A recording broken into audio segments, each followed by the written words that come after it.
Well, planned giving, in my estimation, is as it sounds. It's planned. It's very thoughtful consideration of your own values, the donor's own values, and how they can further the mission of the organization that they love and maybe have supported over many years as a volunteer, as a donor, as a recipient of care.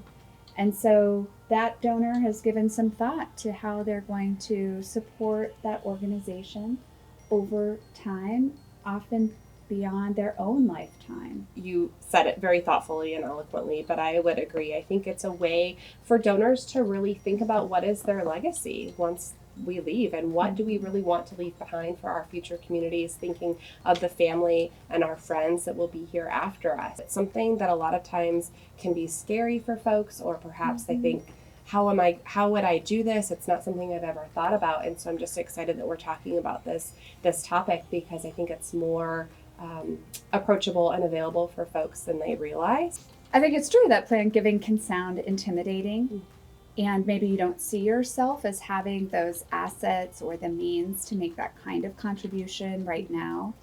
But it is for everyone. And there are some very simple ways to include organizations that you really care about in that plan. And that's through a simple bequest statement in your will. That's one easy way. Or you could make an organization the beneficiary of your insurance policy. Organizations who have planned giving professionals on staff are there to help you find those ways and create the plan that works best for you and your family. And I think, there's this misconception perhaps that I think we see a lot of more of the older population making these planned gifts. But I think, or I guess maybe the question would be, would you be in agreement that, as you said, everyone is primed to think about that planned gift? But I think it's incredibly important, maybe even more so important for the younger generation to start thinking of these things, right? We never know what our time is going to look like and what those changes are going to be, those life changes that are going to happen. And the more proactive we can think about those things and put it into place, the more we can ensure, right, our thoughts and wishes are carried through for our family and our community, and really make sure that we're taking advantage of these opportunities. Definitely. I mean, we're working with a lot of younger people now.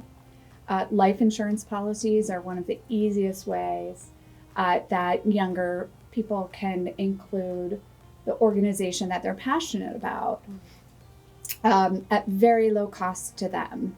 It doesn't always have to be after their death. And I think that's one of the misnomers about planned giving. It can be, and certainly the legacy of these planned gifts does carry over and beyond a donor's lifetime. But there are things that donors can do now with their assets that create a difference now, both for them and the organization they care about.